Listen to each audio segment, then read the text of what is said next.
இந்த நாளையும் கர்த்தருடைய வார்த்தைக்காக ரோமர் 8ஆம் அதிகாரம் 26ஆம் வசனம். அந்தப்படியே ஆவியானவரும் நமது பலவீனங்களில் நமக்கு உதவி செய்கிறார். பலவீனத்திலே உதவி செய்கிறவர் பரிசுத்த ஆவியானவர் உதவி செய்கிறாராம். எந்த பலவீனத்தை இங்கு இந்த ரோம நிருபத்திலே சுட்டி காட்டப்படுகிறது? எந்த பலவீனம் என்கிறது நிறைய வகையில் இருக்குது. இங்கே சொல்லப்படுகிற ஒரு பலவீனம் என்னவென்றால், ஜெபம் பண்ணவே அவங்களுக்கு தோணாது. அது ஒரு பெரிய பலவீனம். நிறையா பாட்டு படிப்பாங்க, நிறையா சேர்ந்து கதை பேசுவாங்க, என்னனாலும் பண்ணுவாங்க. ஆனால் ஜெபம் பண்ணணும், ஜெபம் பண்ணே ஆகணும் அப்படிங்கிற ஒரு எண்ணம் வரவே வராது. அது ஒரு பெரிய பலவீனம். அப்போ இந்த ரோமர் 8ஆம் அதிகாரத்திலே அப்போஸ்தலனாகிய பவுலை கொண்டு பரிசுத்த ஆவியானவர் இந்த ஒரு வசனத்தில் உரைக்கிற ஒரு விளக்கம், அந்த காரியம் என்னவென்றால், நம்முடைய பலவீனங்களில் உதவி செய்கிற கர்த்தர். பலவீனம் என்கிற போதே அதான் ஜெபிக்க தெரியாதது. ஜெபம் பண்ணுவாங்க, ஆனால் ஜெபிக்க தெரியாத பலவீனம். அப்போ எப்படி ஜெபிக்கணும் தெரிந்தால் ஜெபம் எவ்வளவு முக்கியம் என்று உங்களுக்கு தெரியும். அந்த ஜெபத்தை இன்னும் அதிகப்படுத்த ஒரு வாய்ப்பாகவும் உங்களுக்கு இருக்கும் இந்த விளக்கம். ஏன் ஜெபிக்க வேண்டும்? வேதவசனம் சொல்லுகிறது. 19ஆம் வசனத்தை வாசிங்க. மேலும் தேவனுடைய புத்திரர் வெளிப்படுவதற்கு சிருஷ்டியானது மிகுந்த ஆவலோடே காத்து கொண்டிருக்கிறது. தேவ புத்திரர் வெளிப்படுவதற்கு சிருஷ்டி காத்து கொண்டிருக்கிறது. சிருஷ்டி யார்? தேவபுத்திரர் யார்? சிருஷ்டி என்பது உலகத்தில் இருக்கிற எல்லா உயிரினங்களும் தான். எல்லாமே சிருஷ்டி தான், சிருஷ்டிக்கப்பட்டது தானே. அந்த சிருஷ்டியிலேயே முதற் பலனாகிய சிருஷ்டி யார் அப்படின்னா மனிதன். அந்த மனிதன் ஆதாமின் காலத்திலே பாவம் செய்து விலகி போனவனாய் மாறினதுனால இந்த சிருஷ்டிக்குள்ளே என்ன வந்துருச்சு? பாவம் என்கிற உணர்வு வந்துருச்சு. இது பாவ சரீரத்திலே வளர ஆரம்பிச்சிச்சு. இயேசு கிறிஸ்துவை ஏற்றுக்கொள்ளாத காலம் வரைக்கும் உங்களுடைய வாழ்க்கையை எங்கே சிந்திச்சு பார்த்தாலும் அநேக மீறுதலும் தேவையற்ற செயலும் தான் இருக்கும். இயேசு கிறிஸ்துவை அறிந்து அவரை சொந்த இரட்சகராக ஏற்றுக்கிட்ட பிறகும் நீங்கள் சிந்திக்க வேண்டியது மிக மிக முக்கியம். எவ்வளவாய் தேவையற்ற செயல்கள் உங்களிடத்து அகன்று போகுதுங்கிறதையும் நீங்கள் சிந்திக்கணும். அகன்று போகாமல் இருப்பதுக்கும் காரணம் உங்களுடைய பலவீனம் தான். அந்த பலவீனம் என்னது? உங்களுடைய ஜெபமின்மை. ஜெபித்தாலும் எப்படி ஜெபிக்க வேண்டும் என்று தெரியாத ஜெபங்கள் தான் இங்கே சொல்லப்படுகிறது. தேவ புத்திரர் வெளிப்படுவதற்கு சிருஷ்டியானது காத்து கொண்டிருக்கிறது. அந்த தேவ புத்திரர் என்பது தேவ மகிமையிலே நிற்கக்கூடிய நீங்களும் நானும் தான். ஆதாம் விட்ட அந்த 1000 வருட ஆட்சியின் காலத்தை தேவன் உங்களுக்கும் எனக்கும் இயேசு கிறிஸ்துவின் வழியாய் தருகிறார். அந்த நாளில் நாம் பங்குள்ளவர்களாய் வாழ்வதற்குத்தான் இயேசு கிறிஸ்து சிலுவையை தூக்கி சுமந்தார், மரித்தார், 3ஆம் நாள் உயிரோடு எழுந்தார். அவரை நோக்கி பார்க்கிற எல்லாருடைய வாழ்க்கையிலையும் பாவ மன்னிப்பாகிய மீட்பு உண்டாகிறது. அதற்கடுத்தபடியாக மீட்பு, அதாவது சரீரத்திலாம் இருக்காங்க, ஆனால் ஒரு மீட்பு கிடைச்சிச்சு. அந்த மீட்பின் ரகசியம் என்னது? நாம் எல்லாருமே வருங்காலத்தில் எப்படி இருப்போம்? தேவ தூதர்களைப் போலவே இருப்போம். அந்த சிருஷ்டி, அந்த புத்திரராக இந்த சிருஷ்டிக்குள்ள தவிப்பு வேணும், ஒரு ஏக்கம் வேணும். மறந்து விடக்கூடாது. நீங்கள் உலக காரியங்களோடு ஈடுபட்டு உலகத்தோடே உட்கார்ந்துருக்கும் போது உங்கள் வழியாகத்தான் தேவ புத்திரர் என்கிற ஒரு சிருஷ்டி இனிமேல் வெளிப்பட போகுது. அதுக்கு இந்த சிருஷ்டி ஒரு சாட்சியாக இருக்குது. அப்போ அந்த சாட்சியை நீங்கள் எல்லா இடத்துலையும் காத்துக்கொள்ளணும். அதற்கடுத்தபடியாய் அந்த சாட்சியில் நீங்கள் நிற்கக்கூடிய பலனை ஆண்டவர்கிட்ட கேட்டு பெற்றுக்கொள்ளணும். நீங்கள் எல்லாமே எதில் இருக்கிற குடும்பத்தில் இருக்கவங்களே பிரச்சனைப்பீங்க. அதுக்கடுத்து புலம்பிக்கிட்டே இருந்தால் திடீர்னு கேட்பேன், நீங்கள் பைபிள் படிச்சிங்களா? நான் படிச்சுக்க மாட்டீங்க. நீங்கள் ஜெபம் பண்ணிங்களா? அப்படின்னா எனக்கு இருக்கிற பிரச்சனையில் எப்படி ஜெபம் பண்ணம்பீங்க? உங்கள் சிருஷ்டியவே நீங்கள் அழிச்சிட்டீங்க. பிற எப்போ தேவபுத்திரராக மாற? அதான் பலவீனங்களில் உதவி செய்கிற ஆண்டவர். நீங்கள் முதலாவது ஏன் பூமியில் சிருஷ்டிக்கப்பட்டிருக்கீங்க? இரண்டாவதாக ஏன் கிறிஸ்துவுக்குள் சிருஷ்டிக்கப்பட்டிருக்கீங்க? இந்த இரண்டும் ரட்சிக்கப்பட்ட ஒவ்வொரு நபரும் அனுதினமும் சிந்திக்க வேண்டியது. பூமியில் சிருஷ்டிக்கப்பட்ட வாழ்க்கையில் எப்படியோ பாதி வாழ்க்கை போய் என்னமோ ஆகி இப்போ கிறிஸ்துவுக்குள்ளே சிருஷ்டிக்கப்பட்டிருக்கீங்க. கிறிஸ்துவுக்குள்ளே சிருஷ்டிக்கப்பட்ட பிறகு கிறிஸ்துவுக்கு நீங்கள் உண்மையாகவே கீழ்ப்படிந்து இருக்கிறீங்களா? கீழ்ப்படி அந்த சரீரம் ஒத்துழைக்காதே, அந்த மனசு ஒத்துழைக்காதே. அதுதான் பலவீனம். அந்த பலவீனம் நீங்கும்படியாய் ஜெபிக்கணும். ஜெபிக்காமல் இருக்கிறது ஒரு பலவீனம். இன்னொன்று, ஜெபிக்க ஆரம்பித்தா எல்லாமே உலக காரியம், வீட்டில் நடக்க வேண்டியது, அது இதுன்னு இதையே கேட்டுக்கிட்டு இருப்பீங்க. அந்த ஜெபம் அல்ல. முதலாவது உங்கள் சிருஷ்டி கிறிஸ்துவுக்குள் மீட்கப்பட்டது என்கிற ரகசியம் தெரிந்து அந்த மீட்கப்பட்ட வாழ்க்கை வாழ்கிறீர்களா என்பதை உணர்ந்து அந்த வாழாத பட்சத்தில் அதற்கான ஜெபத்தை ஏறெடுத்தால் பரிசுத்த ஆவியானவர் உங்களுக்கு அந்த பலனை தருவார் என்பதுதான் அந்த வசனத்தில் முதல் காரியம். பலவீனங்களில் உதவி செய்கிறார். சிருஷ்டியானது தவிக்கிறது. இரண்டாவது காரியமாக பார்த்தீங்கன்னா 20ஆம் வசனத்தை படிங்க.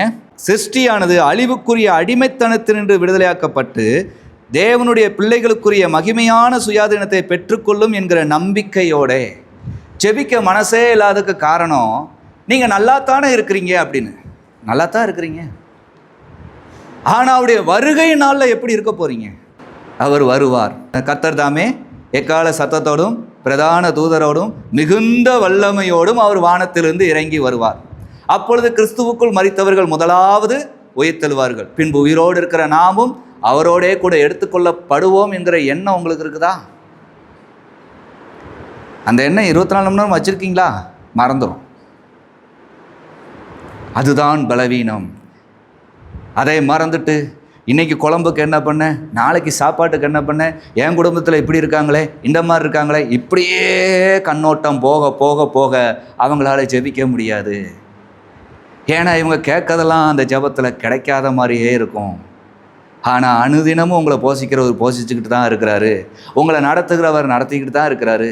உங்கள் குடும்பம் அவமானப்படாதபடி, வெக்கப்படாதபடி, 4 பேர்கிட்ட கையேந்தாதபடி, 4 பேர் முன்னாடி தலகுனிந்து போகாதபடி அவர் அத்தனையும் செய்யத்தான் செய்கிறாரு. ஆனால் அதையெல்லாம் மறந்து போய் ஏதோ எதில் இருக்கிற சூழ்நிலையில் குடும்பத்தையே பார்த்துக்கிட்டு என் சூழ்நிலை இப்படித்தானே இருக்குன்னு கேட்டுக்கிட்டே இருக்க வச்சிரும். உங்களுக்கு அவருடைய வருகை ஒன்று இருக்குது. அந்த வருகைக்கான அடையாளமாக நீங்கள் நிற்கணுங்கிற அந்த எண்ணம் மறந்து போகும். அது ஒரு பலவீனம். நீங்கள் ஜெபித்தாலும் பலவீனம் உள்ளவர்களாக இருப்பீர்கள் தான் நினைக்கணும். சிருஷ்டியானது அழிவுக்குரிய அடிமைத்தனத்திலிருந்து விடுதலையாகணும். இப்பொழுது ஆவி உயிர்ப்பிக்கப்பட்டிருக்கு உண்மை, ஆனால் அது இந்த சரீரத்துக்குள்ளே தான் இருக்குது. இந்த சரீரம் என்னைக்கு இருந்தாலும் ஒரு நாள் அழிவை காணும். ஆனால் ஆவி அழிவை காணக்கூடாது என்கிற ஒரு பெரிய ஒரு நம்பிக்கை உங்களுக்கு வேணும். அதற்கான போராட்டம் உங்களுக்கு வேணும். அந்த போராட்டத்தை போராட தான் ஆவியானவர், பரிசுத்த ஆவியானவர் உங்களுடைய பலவீனங்களில் உதவி செய்கிறார். ஏற்கனவே பாவத்தின் நிமித்தமாக அந்த சரீரம் அழிக்கப்பட்டுருச்சு. இனி கொஞ்ச காலம் இயேசு கிறிஸ்துவின் நாமத்தை தரிச்சுக்கிட்டு இந்த சரீரத்தில் ஏதோ 1-2 நன்மை நடக்க போகுது. ஆனால் அதை விடுறதுக்கு அரிய வாய்ப்பு என்னதில் இருக்குது? ஜெபமின்மை. ஜெபித்தாலும் என் குடும்பம் அப்படி இருக்கு, என் சூழ்நிலை அப்படி இருக்கு, இப்படியே கேட்டு ஜெபிக்குது. இந்த 2ம் ஆண்டவருக்கு பிரியமில்லாதான். அப்போ குடும்பத்தின் நலனுக்காக ஜெபிக்கக்கூடாதா? நன்றாக ஜெபிக்கணும். அதில் முக்கியமானது நீங்கள் ஆவிக்குரிய பலனில் இருக்கிறீங்களான்னு நினச்சி ஜெபிக்கணும். முதலாவது அது தேவை. அப்போஸ்தலர் நடபடிகளை பாருங்கள், எங்கேயும் பாருங்கள், யாராவது உலக ரீதியாக ஒரு காரியத்தை வச்சு இவங்க ஜெபிச்சிருக்காங்களா? ஜெபிச்சதே இல்லை, ஜெபிச்சதே இல்லை. அதற்குரிய போராட்டத்தை போராடினாங்க, அதற்குரிய சரீர முயற்சிகள் பண்ணாங்க, இல்லைன்னு சொல்ல முடியாது. ஆனால் அவங்களுடைய ஜெபம் பூரா என்னது? உங்களுடைய வருகைக்குள்ளாக எல்லாரும் ஆயத்தமாக்கப்படணும் என்கிறதான் அவங்களுடைய ஜெபம், அவங்களுடைய நோக்கம் எல்லாமே அதுதான். இன்றைக்கி உங்களுடைய ஜெபம் எல்லாம் எதை நோக்கி இருக்குது? ஒரு சில பேர்லாம் நின்றாலும் நடந்தாலும் ஜெபிச்சுக்கிட்டே இருக்காங்கிற மாதிரிலாம் இருப்பீங்க. ஆனாலும் உங்களுடைய பலவீனத்தை இன்றைக்கி ஆண்டவர் எடுத்து காட்டுகிறார். நீங்கள் ஜெபிச்சு புண்ணியம் இல்லை, பரிசுத்த ஆவியானவர் உங்களுடைய பலவீனங்கள் உதவி செய்ய இடம் கொடுங்கிறார். அவர் உதவி செய்யணும் உங்களுக்கு. அவர் உதவி செய்ய அவர் வேணும். நமக்கு 3 தன்மைகளையும் சேர்த்து தான் உங்களுக்கு கொடுத்துருக்கிறாரு, ஆவி, ஆத்துமா, சரீரம். அப்போ இனிமேல் ஆண்டவர்கிட்ட பிரவேசிக்க வேண்டியது எதுனா இந்த சரீரம் அல்ல, ஆத்துமா. அந்த ஆத்துமா ஈடேறுவதற்கு ஆவியின் பலனில் நீங்கள் நிற்கணும். அப்போ இந்த உலகத்துக்கான சரீரத்துக்குரியான காரியங்களை நீங்கள் மறக்கிற அளவுக்கு ஆவியில் நிரம்பப்படணும். அப்படி நிரம்பப்படுவதற்கு பலவீனம் நிறைய இந்த சரீரத்தில் வரும். சரீரத்தில் ஒரு வேதனை வந்துட்டா உங்களால் ஜெபிக்க முடியாது. சரீரத்தில் ஏதோ ஒரு குறை மாதிரி உங்களுக்கு கண்ணுக்கு தெரிஞ்சிச்சுன்னா உங்களால் நிம்மதியாக இருக்க முடியாது. இல்லை நீங்கள் எவ்வளோதான் நல்லா இருந்தாலும் உங்களை எதிரில் இருக்கிறவங்க உங்கள் சரீரத்தை பற்றி ஏதோ ஒன்று சொல்லிட்டாங்க, இல்லை உங்கள் முகத்தில் ஒரு குறை இருக்குன்னு சொல்லிட்டா உங்களால் தாங்க முடியாது. ஆனால் இதை பற்றியெல்லாம் கவலைப்படாத அளவுக்கு அழிவுக்கு மீட்கப்பட்டு வாழக்கூடிய சிருஷ்டியை நோக்கி ஜெபிக்கணும்.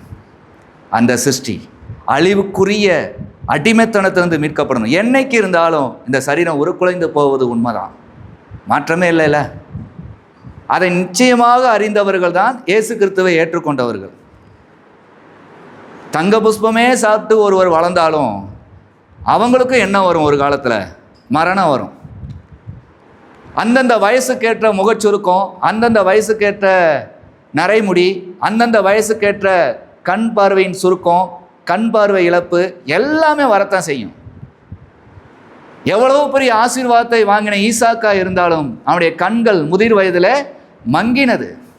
எவ்வளவு பெரிய பலசாலியாய் காலேப் இருந்தாலும் அவருடைய பலனும் குறைந்தது.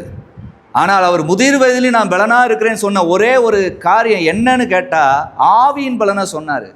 அன்னைக்கு மோசையின் காலத்தில் எனக்கு அந்த இடம் வேணும்னு நான் கேட்டது போல இன்னைக்கு எனக்கு அதே பலன் இருக்குது. நான் ஆண்டவர்கிட்ட கேட்டு அந்த இடத்த வாங்கி கொள்வேன், நீங்கள் எனக்கு அந்த இடத்த தருவீங்களான்னு யோசுவா கிட்ட கேட்டார். அது ஆவியின் பலனில் கேட்டது. ஆனால் சரீரங்குது நிச்சயமாக பலன் நடந்துக்கிட்டே தான் இருக்கும். சரீரம் பலன் நடக்குது என்ன காட்டுது? தேவ பிள்ளையே, நீ ஆயத்தமாக, உன் ஆவி ஆத்துமா தேவனுக்குள்ள சுறுசுறுப்பாய் மாறட்டும். இனியாவது ஜெபத்தை கூட்டு. 40 கடந்துருச்சு, 30 கடந்துருச்சு, 50 கடந்துருச்சு, உன் சரீரத்தில் இருக்க பலன்லாம் குறைஞ்சிக்கிட்டு இருக்கு. இனியாவது ஜெபத்தை கூப்பிட்டேன். பலவீனங்களில் உதவி செய்கிறார். இந்த நாளிலும் இந்த வார்த்தையின் வழியாய் உன் பலவீனம் அதிகமாக இருக்கிறது, உன் ஜெபம் மிக மிக குறைவாக இருக்கிறது. உன் ஜெபமெல்லாம் உலகம் உலகம் உலகம் உலகம் உலகம் பார்க்க மேன்மை, உலகம் பார்க்க நன்மையான காரியம், உலகம் பார்க்க எல்லாரும் ஒன்று கூடி வாழ்கிற வாழ்க்கை, இதையே ஜெபமா இருக்குது. ஆதி அப்போஸ்தலர்கள் கூடின அந்த ஜெபத்தின் ஐக்கியத்தை எங்க? அவர்கள் குடும்பமாய் கூடினாலும், அவர்கள் குடும்பம் இல்லாமையே கூடினாலும், குடும்பம் முழுவதும் அந்த ஆண்டவரிடத்திலே சாட்சியாய் வாழ வேண்டும் என்கிற வைராக்கியத்தோடு ஜெபித்து அதற்காகவே போராடின அந்த போராட்டம் எங்கே? பலவீனங்களில் உதவி செய்கிறார். நீங்கள் உங்கள் சரீரத்தை பாதுகாத்துக்கிட்டு இருந்தாலும், நீங்கள் உங்கள் குடும்பம் பிள்ளைங்க யார் சரீரத்தை பாதுகாத்துக்கிட்டு இருந்தாலும் என்னென்ன வரணுமோ அது வரத்தான் செய்யும். ஆனால் இந்த அழிவின் அடிமைத்தனத்திலிருந்து நீக்க ஆண்டவரால் முடியும். அதற்கு ஒரே வழி, அவர் வருவார். அவர் வரும்போது அவர் சாயலாக நாம் மாறுவதற்கு இப்பொழுது ஒரு நல்ல ஒரு ஸ்லாக்கியம், ஜெபம். ஜெபம் எல்லாரும் பார்க்க ஜெபிக்கணுங்கிற அவசியமே இல்லை. ஆனால் உங்களுடைய ஜெபம் எவ்வளவு தூரம் மறைமுகமாக இருந்தாலும் அது உங்கள் குடும்பத்தையே நல்வழிப்படுத்தும். உங்களால் முடியாத சூழ்நிலை, ஆண்டவர்கிட்ட ஜெபிச்சும் பதிலாத சூழ்நிலை தான் சபை இருக்கிறது. நல்லா ஜெபிக்கிறவங்களுக்கு தான் சபையை இறுக பிடித்துக்கிட தோணும். யோசுவா நன்றாக ஜெபிக்கிறதுனால தான் அவன் ஆசரிப்பு கூடாரத்தை பிடித்து கொண்டான். அதாவது ஆவியில் நிறைஞ்சு ஜெபம் பண்ண கூட ஆரம்பிச்சிருவீங்க, ஆனால் குடும்பத்தை ஆவியில் நடத்துவா மாம்சத்தை நடத்துவான்னு தெரியாது. உங்கள் பிள்ளை நல்லா 10 லட்சம் கூட சம்பளம் வாங்குற அளவுக்கு மாதம் 10 லட்ச ரூபா சம்பளம் வாங்குறது கூட ஒரு பெரிய வேலையில் போயிருக்கலாம். நீங்கள் உலக பிரகாரம் வந்தால் அந்த 10 லட்சம் சம்பளம் வாங்குறாங்கிற பெருமை வந்துடும். ஆனால் சொல்லுவீங்க, இதற்காகத்தான் நான் ஜெபித்தேன்னு வேற சொல்லிடுவீங்க. ஏன் ஜெபமெல்லாம் ஆண்டவர் கைவிடலைன்றீங்க. ஆனால் அவ்வளவு சம்பளம் வாங்கியும் அவன் இயேசு கிறிஸ்து என்னும் இரட்சகரை தேடாமலும் அவரை அறியாமலும் உணராமலும் இஷ்டப்படி வாழ்ந்துக்கிட்டு இருக்கலாம். இன்னைக்கு தேவ சபையில் இருக்கிற பிள்ளைகளுக்கு எது தேவை? சம்பளமும் பதவியும் பட்டம் தானே தேவை. எவ்வளவு பலவீனம்!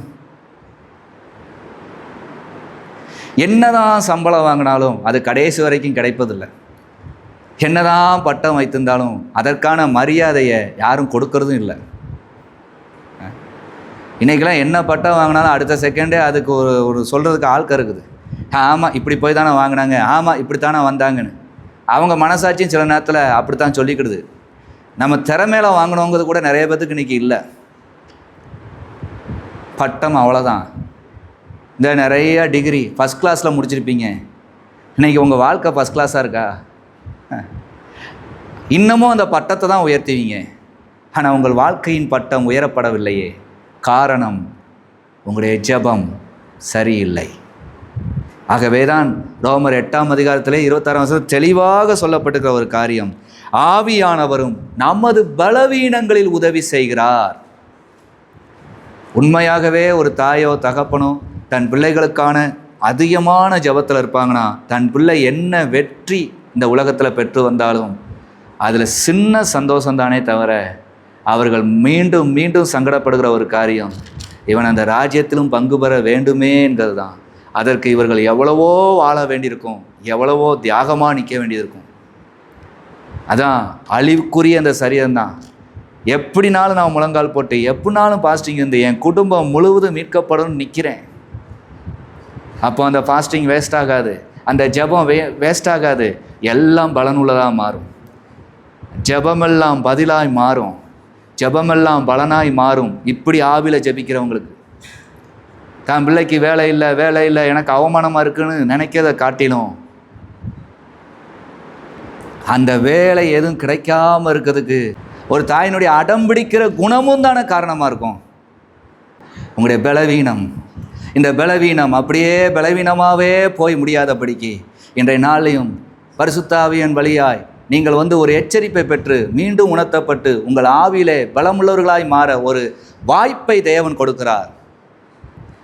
இந்த சிருஷ்டி ஒரு போராடணும், தேவ புத்திரர்களாக இருக்க போராடணும், தேவ தன்மையின் ரூபமாக இந்த பூமியிலே நடந்து கொள்ள போராடணும்.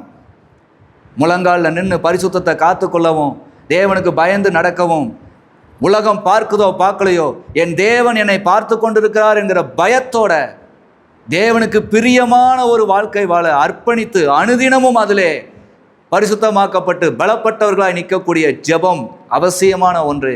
இரண்டாவதாய், இது அழிவுக்குரிய சரீரம்தான். நீங்கள் என்னதான் இந்த பூமியில் சொத்துக்களை சேர்த்தாலும், என்னதான் நீங்கள் சொந்தங்களை சேர்த்தாலும், என்ன வைத்திருந்தாலும் ஒரு நாள் நீங்கள் பார்க்க முடியாத அளவுக்கு போக வேண்டியது இருக்கும், இல்லைன்னா அவங்க பார்க்க முடியாத அளவுக்கு போக வேண்டியது இருக்கும்.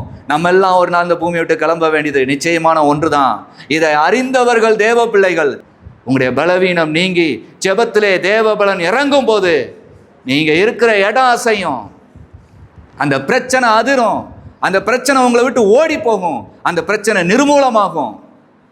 அவ்வளோ பெரிய வல்லமையை இயேசு கிறிஸ்து மரித்து 3ஆம் நாள் உயிரோடு எழுந்து உங்களுக்கு எனக்கும் கொடுத்திருக்கிறார்.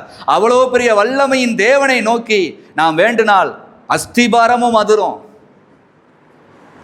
உங்களை இப்படி அழிக்க வேணும், இப்படி நிர்மூலமாக்கணும், உங்களை குடும்பத்தோடு ஆண்டருக்குள்ளே வரக்கூடாது, உங்களை குடும்பத்தோடு அந்த நரகத்துக்கு கொண்டு போயிடணும் போராடுகிற அந்த சக்திகள், நீங்கள் ஜெபிக்க அந்த அஸ்திபாரம் போட்டு இருக்கிற எல்லாவித திட்டங்களும் நிர்மூலமாகி போயிடும் இயேசுவின் நாமத்தினாலே. அப்படி ஜெபிக்க பலன் தருகிறவர் தான். ஆகவே எதற்கு ஜெபிக்க வேண்டும் என்பதை நீங்கள் முதலாவது அறிந்து கொண்டு வாழுங்க. ஆண்டவர் உங்களை ஆவியில் அனுக்கிரகம் பண்ணி அவர் வருகை நாளில் உங்களுக்கு ஆயத்தத்தை தரதான் உங்களை ரட்சிக்கப்பட்டு சபையில் உட்கார வைத்திருக்கிறார். இந்த சிருஷ்டி தேவ புத்திரராக துடிக்கணும், தேவ புத்திரர்களின் தன்மையில் இந்த பூமியிலே நடக்கணும். நான் சாதாரண ஆள் அல்ல, நான் இயேசு கிறிஸ்துவுக்குள்ளாக மீட்பை பெற்றால், ஆகவே என்னுடைய பேச்சு என்னுடைய செயல் எல்லாமே பரலோகத்தை வெளிப்படுத்துகிறதா இருக்க வேண்டும். நான் பரலோகத்திலிருந்து பலனை பெற்றுக்கொள்கிற ஜெபம் என்னிடத்தில் வேண்டும் என்று நீங்கள் ஆசைப்படணும். இப்படியே ஜெபம் இருக்கியே, இப்படியே இருக்கியே, உன் வாழ்க்கை என்ன ஆகுது? அழிவுக்குரிய சரியம்தான் இது. ஜெபிக்கிறவனுக்கு வாழ்க்கை அருமையாக இருக்குது. அது இந்த பூமியிலையும் உயர்வை தரும், இந்த பூமியிலையும் அவங்கள சும்மா விடாது. ஆகவே பலவீனத்தோடு ஜெபிக்காதீங்க. இப்படி உலகம்னே பலவீனத்துக்காக ஜெபிக்காதீங்க. பலப்படுகிற ஜெபத்தை ஏறெடுங்க. பரிசுத்த ஆவியானவர் உங்களுக்கு இந்த நாளிலிருந்து உதவி செய்கிறவராகவும் இருக்கிறார். மூன்றாவதாக ஒரு காரியத்தை பார்ப்பீங்களானா 23ஆம் வசனத்தை வாசிங்க. ஆவியின் முதற் பலன்களை பெற்ற நாமும் கூட நம்முடைய சரீர மீட்பாகிய புத்திர சுவிகாரம் வருகிறதுக்கு காத்திருந்து நமக்குள்ளே தவிக்கிறோம். ஒரு தவிப்பு இருக்கிறவங்க எப்படி இருப்பாங்க? ஒரு பேருந்துக்கு நீங்கள் புக் பண்ணி வெயிட் பண்ணிக்கிட்டு இருக்கிறீங்க. இத்தனாம் தேதி இத்தனை நாள் வந்துடும், இந்த நாளில் இத்தனாம் தேதி இந்த நேரத்தில் இந்த பஸ்ஸு வந்துடும்னு. அது நீங்கள் புக் பண்ண நாளில் இருந்து உங்களுடைய தவிப்பு எப்படி இருக்கும்? அதுக்குரிய ஆயத்தம் எப்படி இருக்கும்? அதற்காக எப்படி வெயிட் பண்ணிக்கிட்டு இருப்பீங்க? உங்கள் வீட்டில் 1000 சூழ்நிலைகள் இருந்தாலும், உங்களுக்கு வேலை பார்க்குற இடத்துல 1000 சூழ்நிலைகள் இருந்தாலும், இத்தனாம் தேதி நான் ஊருக்கு போகணும், புக் பண்ணியிருக்கேன், எனக்கு எல்லாம் கொடுத்துட்டாங்க, எனக்கு டிக்கெட் வாட்ஸ்அப்பில் வந்துருச்சு, நான் கரெக்டாக ஆயத்தமாகணும், அதற்குரிய ஆயத்தம் இருக்குமே. இதே போல தான் உங்கள் வீட்டில் என்னென்ன சூழ்நிலைகள் எப்படி இருந்தாலும் தேவன் உங்களை கொண்டு குடும்பம் முழுவதுமாய் ரட்சித்து சாட்சியில் நிறுத்த ஒரு ஆயத்தத்தை கொடுத்த டிக்கெட் உங்ககிட்ட தான் இருக்குது. அதுதான் ரட்சிப்பு. அதுதான் சரீர மீட்பு. இங்க சொல்லப்படுகிறது சரீர மீட்பு. முன்னால் செய்த பாவத்தின் கிரியை இயேசு கிறிஸ்துவை ஏற்றுக்கொண்ட பிறகு இந்த சரீரத்தில் இனி இல்லை. அப்போ ஒரு மீட்பு. இந்த மீட்புக்கு அடுத்து ஒன்று இருக்குது. இந்த சரீரம் ஒரு நாள் மரணத்தை காணுதோ காணலையோ, ஆனால் என் ஆவி ஆத்துமா ஆண்டவர்கிட்ட போய் சேரும் என்கிற மீட்புக்கான ஜெபம், மீட்புக்கான ஆயத்தம், மீட்புக்கான வேலை 24 மணி நேரமும் அவங்களுடைய சரீரத்தில் செய்து கொண்டே இருப்பாங்க. அதை பார்க்கும். எப்படி ஒரு பேருந்துக்கு ஆயத்தம் பண்ணி போகும்போது அதை எல்லாம் பார்க்குறாங்களோ, அதே போல் அந்த பேருந்து டயத்துக்கு வந்துடும் சொல்லி நிற்கும் போது டயம் இன்னும் மாறுதுனாலும் ஒரு காத்திருப்பு இருக்கும்ல. டயம் மாறி போச்சு, இனிமேல் பேருந்து வராதுன்னு திரும்பி வந்திருக்கீங்களா? என்னைக்காவதும் இன்னொரு பேருந்தை பிடிச்சாவதும் சொன்ன இடத்துக்கு போயிருக்கீங்களே தவிர திரும்பி வந்திருக்குது ரொம்ப குறைவாக தான் இருக்கும். ஆனால் ஆண்டோடைய சமூகம் மட்டும் திடீர்னு அப்படியே நல்லா ரட்சிப்புக்குள்ளே வளருது. திடீர்னு பார்த்தா பின்மாற்றமாக பின்னாடி பெயருது. பிறகு திடீர்னு அப்படியே மேலே வருது. பிறகு அப்படியே பின்னாடி பெயருது. ரட்சிப்புக்கான வேலை என்ன நடக்குது இந்த சரீரத்தில்? அந்த வேலையை செய்வதுக்கு தான் ஜெபம் அவசியம். நீங்கள் வீட்டை பார்த்தீங்கன்னா எல்லாத்தையும் பார்த்தீங்கன்னா எல்லாமே நல்லா தான் இருக்குது. நான் ஏன் ஜெபிக்கணும் தான் இருக்கும். இன்றைக்கி இருக்கிற வாலிபர்கள்லாம் சொல்லுது அது ஒன்று தான். எங்களுக்கு எதுக்கு? நாங்கள் நல்லா இருக்கோம். எனக்கு நல்லா படிக்க ஆண்டவர் ஞானத்தை கொடுத்துருக்கிறாரு, எனக்கு எல்லாமே கொடுத்துருக்கிறாரு, நண்பர்களை கொடுத்துருக்கிறாரு, எங்கள் வீட்டில் எல்லா வசதியும் இருக்குது, எது ஒன்றா எங்கள் அம்மா அப்பா வாங்கி போட்டிருக்காங்க, நான் எதுக்கு ஜெபிக்கணும்? எல்லாம் இருக்குது. இதே போல் ஆண்டவர் உங்களுக்கு ஆவிக்குரிய தூதர்களாகிய நண்பர்களை வச்சிருக்கிறாரு. உங்களுடைய இன்னும் எதிர்கால வாழ்க்கையில் வருகிற ஆபத்தை எதிர்கொள்வதற்கான பலன் தருகிற எல்லாவித பலனையும் அவர் வச்சிருக்கிறாரு. அந்த பலன்லாம் பெற்றுக்கொள்ள நீங்கள் ஜெபிக்க தான் செய்யணும். எல்லாமே உங்களுக்கு இப்போ கண்ணுக்கு முன்னாடி சரீர தேவைகள் எல்லாம் சுற்றி இருந்தாலும் உங்களுக்குள்ள பரிசுத்தம் என்பது பெருசாக இல்லைங்கிற பயம் இருக்குல்ல, அந்த பயம் நீங்கள் இந்த ஜெபம் அவசியம். சரீர மீட்பு நிச்சயமாக வேணும். சரீரம் மீட்கப்பட்டிருக்குங்கிற நிச்சயத்தை இந்த உலகம் உங்களை பார்த்தா சொல்லணும். அப்படி சொல்லுகிற அளவுக்கு உங்களுடைய பலவீனம் நீங்க பரிசுத்த ஆவியானவர் உங்களுக்கு உதவி செய்கிறார், பலன் தருகிறார், ஒவ்வொரு நாளும் கூட வருகிறார். அந்தபடியே ஆவியானவர் தாமே உங்களுடைய பலவீனங்களில் அவர் உதவி செய்கிறதை நீங்கள் பார்க்கணும். என் பிள்ளைக்கு வேலையிலேன்னு இப்படி தவிச்சுக்கிட்டு இருந்தேன், என்னமோ அங்கலாச்சேன், புலம்புனேன், எல்லாம் பண்ணேன். ஆனால் இப்போ எல்லாத்தையும் நிறுத்திட்டு சொல்லப்படுகிற வார்த்தையை கேட்டு நான் ஜெபம் பண்ணிகிட்டே இருக்கிறேன், எல்லாம் மாறுதுன்னு கட்டாயமாக அந்த வாய் சொல்ல வைப்பாரு. அதுதான் பரிசுத்த ஆவியானவர். எல்லாமே என் குடும்பத்தில் மாறுது. எனக்கு இப்போ எதை பற்றியும் கவலை இல்லை. என் தேவன் பரலோகத்தின் திட்டங்களை பூரா எனக்கு காட்டுகிறாரு. என் குடும்பம் ஒரு நாள் எப்படி வாழ்ந்து நிற்குங்கிறதையும் எனக்கு திட்டமாக காட்டிட்டாரு. நான் ஏன் பயப்பட வேண்டும் என்கிற தைரியத்தை கொடுப்பவர் தான் பரிசுத்த ஆவியானவர். ஜெபம் பண்ணுனா இருக்கிற சூழ்நிலை எல்லாம் எப்படி இருந்தாலும் ஜெபிச்சு திரும்பி வரும்போது ஒரு சின்னதாக தான் தெரியும், அதெல்லாம் மாறிடும் அப்படின்னு. ஆனால் ஜெபிக்க போவதுக்கு முன்னாடி எனக்கு ஜெபிக்கவே முடியாது ஆண்டவரே, இப்படி என் வீட்டை சுற்றி என்னை சுற்றி இவ்வளோ பிரச்சனை பாருங்கள், என் குடும்பத்தில் இவ்வளோ சூழ்நிலைகள், எப்படிப்பா நான் ஜெபிக்க நான் போவீங்க. ஆனால் இந்த ஆவியானவர் உதவி செய்கிற வரைக்கும் நீங்கள் ஜெபிச்சுக்கிட்டே இருந்தீங்கன்னா, இவர் இந்த உங்களுடைய பலவீனங்களை உதவி செஞ்சு ஜெபிக்க ஆரம்பிச்சிட்டாருன்னா இதெல்லாம் ஓடியே போயிடும். அப்போ தான் நீங்கள் சபைக்கு இன்னும் சாட்சியாய் நிற்பீங்க. பரிசுத்த வேதாகமம் ஒரு இடத்துல சொல்லியிருக்கு, நீ காலூன்றி நில் என்று. அதுதான் நீங்கள் காலூன்றி நிற்கிற சாட்சி. அந்த சாட்சியத்தான் தேவன் விரும்புகிறார். அந்த சாட்சியத்தான் பரலோகம் விரும்பிக்கிட்டு இருக்குது. ஆனால் அந்த சாட்சியெல்லாம் இன்றைக்கி ரொம்ப குறைவாக தான் இருக்குது. காரணம், நீங்கள் மாம்சத்தை பார்த்து விழுகிறீங்க. இல்லைங்க, உங்களுடைய பலவீனங்களில் உதவி செய்கிற ஆவியானவர் இருக்கிறார். நீங்கள் அவருடைய வருகை நாளில் எப்படியாக நிற்க வேண்டும் என்பதை நீங்கள் உணர்ந்து பாருங்கள். அழிவுக்குரிய அந்த சரீரத்திலிருந்து, இந்த அடிமைத்தனத்திலேருந்து மீட்கப்பட்டு அந்த ஆவிக்குரிய அபிஷேகத்தில் ஆண்டோடைய சன்னிதானத்தில் போய் நிற்க போகிறீங்க. இயேசு கிறிஸ்து அவ்வளோ உதவி உங்களுக்கு செய்ய போகிறாருன்னா உங்கள் ஜெபம் எப்படிப்பட்டதாக இருக்கணும்? மூன்றாவதா, சரீரம் மீட்கப்பட்டுச்சிங்கிற ஒரு நிச்சயத்தோட, அந்த பாவத்தின் செயல்கள் மறக்கப்பட்டுச்சு, மன்னிக்கப்பட்டுச்சுங்கிற நிச்சயமே இனி நீங்கள் ஆண்டோட்ட காத்திருக்கிற காத்திருப்பு தானே. கர்த்தர் தாமே உங்களை ஆசீர்வதிப்பாராக. முழங்கால் படிடும்.